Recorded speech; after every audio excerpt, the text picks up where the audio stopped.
Okay, now, so we're going to talk about dialectic behavior therapy and the way we can incorporate influencing emotions into emotional wellness and in other improvements. So, for instance, you can influence your emotions by choosing what events that you wish to participate in and how you interpret events that happen to you and that happen around you.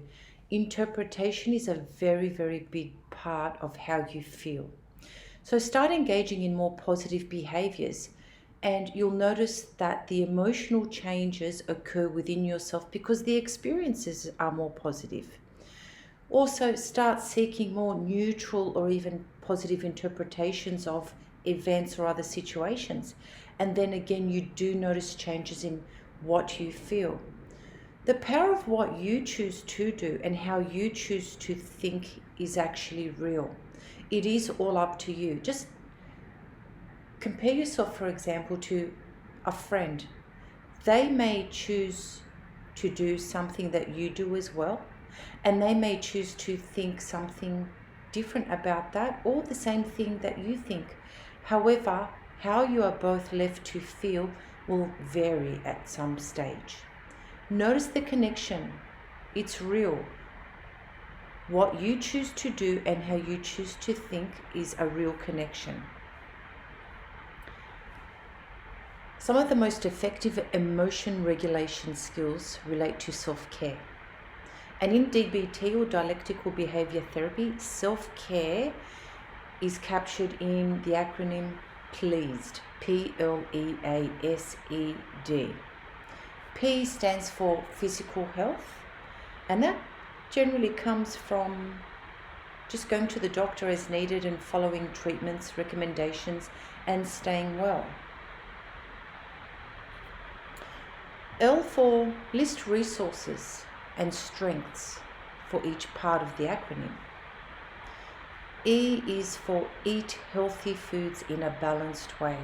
And I think in every modality and in every walk of life, that is the advice that you get, eating healthy. Avoid, this is A for avoid drugs and alcohol, S for sleep enough to feel good, and everybody's sleep varies.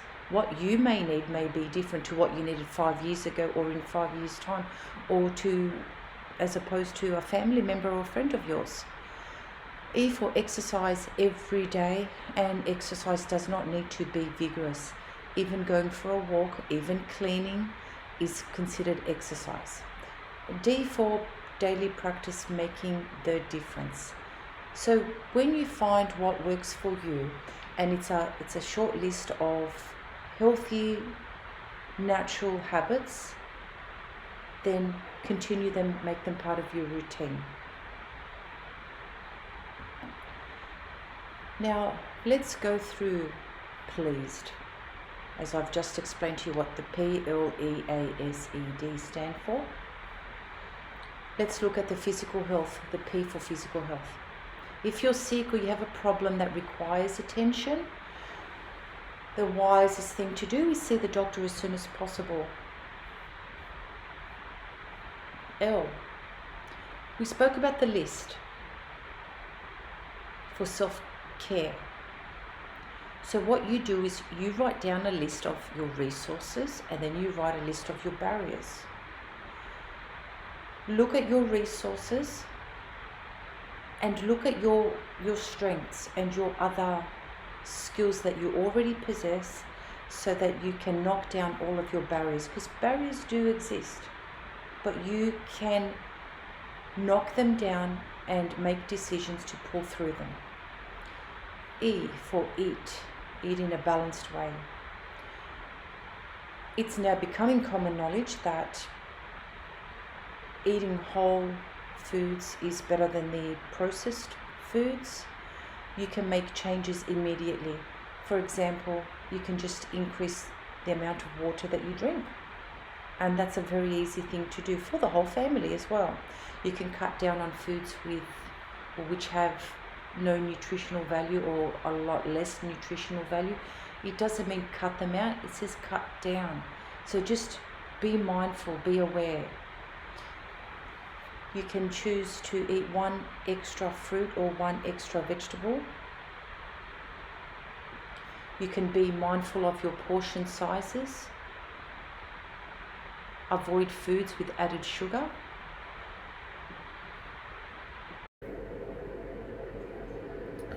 And also, eat slowly and mindfully. I'm sure you have your own ideas of how to do this, or how to incorporate more healthy options in your daily practices as well. So let's move to E for eat whole or minimally processed foods. Act on changes that you can make immediately. Cut down on sugars, increase water, eat slowly and mindfully. So when we move to A, avoid mood-altering drugs and alcohol.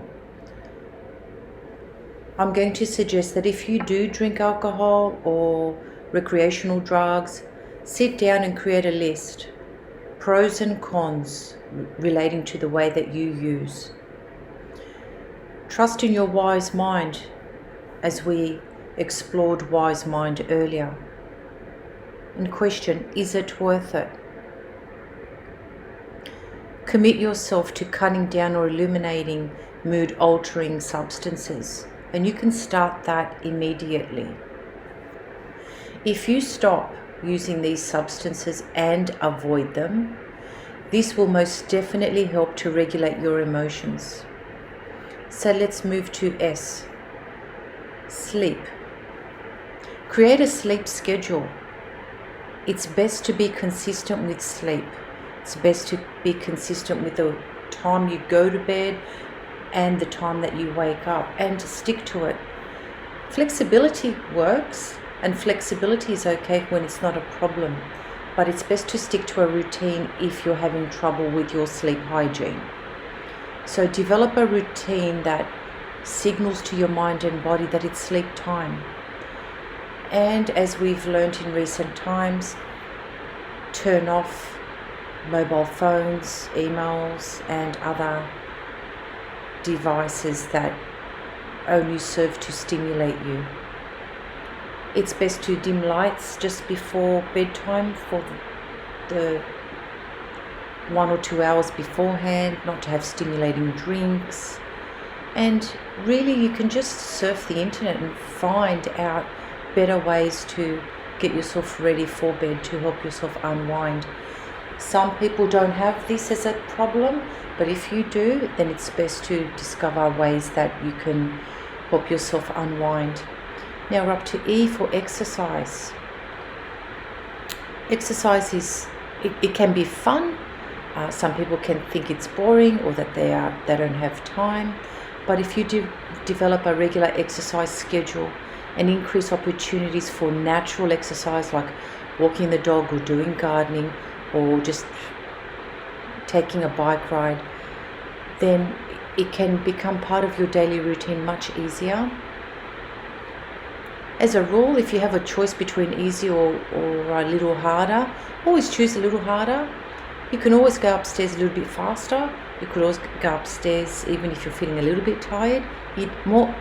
Just choose the option with more physical exercise. Getting up and moving around every hour, especially if you're the type that sits down a lot, or because you sit down while you're working. It's good to get your blood flowing. And the last part of pleased is D. Practice self-care daily. Self-care will only work if it's done daily. Make 3 specific health commitments, write them down and follow them. Sometimes it helps to even share them with friends, that way you feel accountable. Now, build mastery means you're doing something that you feel that you can control and that you are in control of. So making a list of chores that you can do around the house, or even putting on your list things that you've been avoiding or putting off. Do one from the list. Get started. You don't even have to finish it, and then move to the next one. And then just notice that feeling as you accomplish something. It could be even tidying up a cupboard, something that you've been avoiding, and then also reorganizing something else. So it's a sense of mastery. Build a positive experience. I say this because positive emotions come from positive experiences. Plan for positive experiences. You can plan for them every single day. Write them down in your calendar. Stay mindful of them. Don't dismiss them. Quite often people may say, oh, nothing good has been happening. But the truth is, if you do write it down, then you say, oh, yeah, actually I did have a positive experience. Lucky I wrote it down.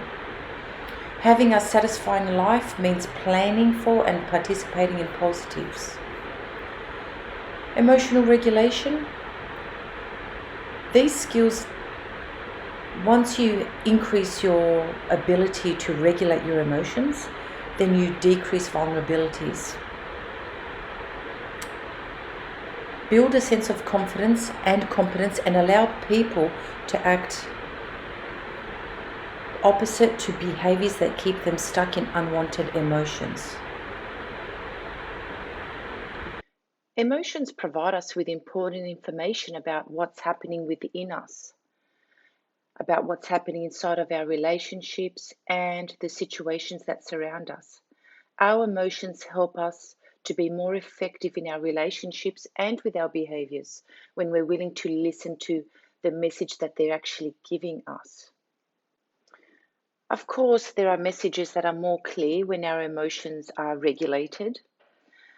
If our emotions are too dysregulated, then the messages that we receive are loud and distorted and therefore not as useful. As you regulate your emotions, you can practice accepting them and listening to them. Emotions, I believe, are on our side. They are not the enemy. They motivate our behaviors. If you're anxious about an upcoming exam, for example, you're more likely to prepare for it because of the way you're feeling. If you're feeling angry about something that is unfair, well, then this feeling of anger may motivate you to act accordingly and to advocate. If you feel depressed, then you might increase your activity level and self-care so that you can get rid of that feeling or make it less. If you feel attracted to another person, then you might decide to improve your communication styles with this person and improve your connections and maybe pursue a relationship with him or her. Not every emotion requires motivation, and not every motivation that you seek to act out leads to a particular emotion. From emotions, it's helpful to act on your little common goals that act to serve for you. But the more that you regulate your emotions and act from your wise mind, then the more useful you will find your emotions for you. So now let's look at opposite to emotion. In other words, acting the opposite to the behaviors that certain emotions pull into you. And this is what it means. Depressed people isolate and become inactive. So in this case, what do you do when you're acting for opposite to emotion? Well, what you do is reach out and increase activity. So you're doing the exact opposite. Another example about anxious people. Anxious people, they avoid, and angry people, they attack. So in these cases, consider what's the opposite to emotion? Well, approach what you fear and gently avoid the targets of your anger. So whenever your emotion or an emotion pulls you into a behavior that feeds it, just say to yourself, what's the opposite of what I'm doing? So do that and then experience change. So let's look into this a little bit more deeply. So now let's look at depression. Depression pulls people into depressive behaviors. They become inactive, they socially isolate themselves, they stop caring about themselves, so there's a lack of self-care, and they also focus on negative thinking. To use the opposite action to get moving and to connect with your personal and professional supports is doing the opposite. So increase your self-care and your practice and encourage yourself with affirming thoughts and some form of positive thinking that works for you. The key is getting moving with the opposite to the emotion before you get in too deep. So if you have a low mood, do the opposite to emotions actions as soon as you possibly can. Now, how would we do the opposite to emotion for anxiety? Anxiety leads to avoidance of what we fear.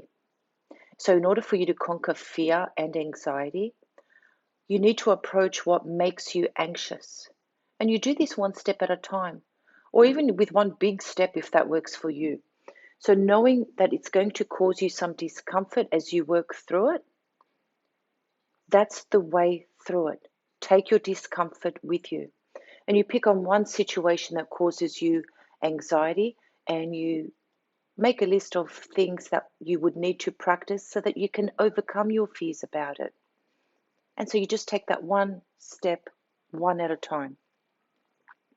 Now let's look at anger. And you want to do the opposite to the emotion of anger. Anger causes us to attack. What you need to do now is resist this by avoiding the person that you're angry with until your anger calms down. Address situations that usually grow and feed your anger only when you're in your wise mind. When you're not in your wise mind, it's not a good idea to try and address these situations. If you struggle with ongoing frustration and anger, counteract these emotions by choosing to be nice towards others purposely and actively. Now let's look at the opposite to the emotion for justified guilt. If you behave poorly or you make a mistake or hurt someone, then I encourage you to feel grateful for the guilt that follows, because it means that you care about others. This guilt means you care about your relationships with others. Many of us sink into guilt and make it worse through avoidance rather than improving the situation through opposite action. So if you do hurt someone, seek that person out. Apologize to them. See what you can do to mend this and commit to not making that mistake again. You can, after you do this, you can then give yourself permission to let it go. Today may be the right day that you do something like give an apology to someone if you've hurt them or done wrong by them. If you make a mistake or realize that you've accidentally done something to hurt somebody, it's not too late. You can make that change.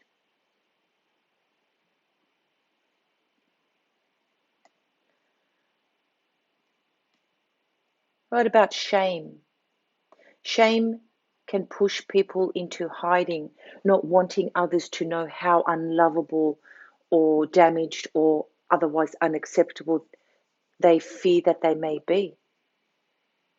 Unfortunately, shame operates in the dark. So for you to do the opposite of this emotion, you need to stop hiding. Share what's causing the shame with someone who can be accepting and non-judgmental. That may feel uncomfortable, but it's a step in the right direction. What about unjustified guilt?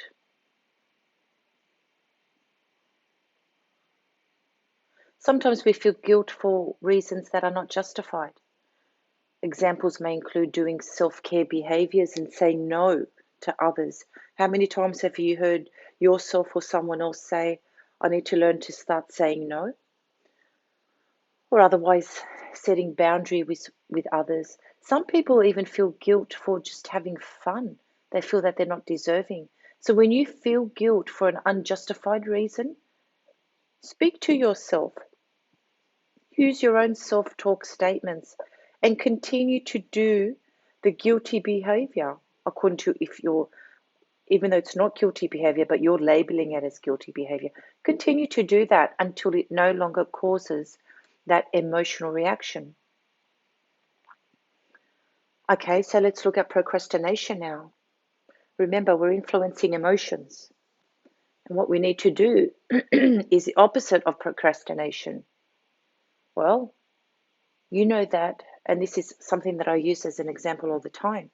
Just do it, where it's a campaign that even Nike uses. I use it myself when I want to when I want to go running. I don't think of what emotions, or if I have a headache, or if I feel like it, or if it's cold. I just say to myself, just do it, and I just go and do it. And that means I'm not procrastinating. So whenever you're faced with a lack of emotion, just take the first step and do it. Make a list of tasks you have procrastinated on, and all you need to do is just one of those tasks right now. And there you have it.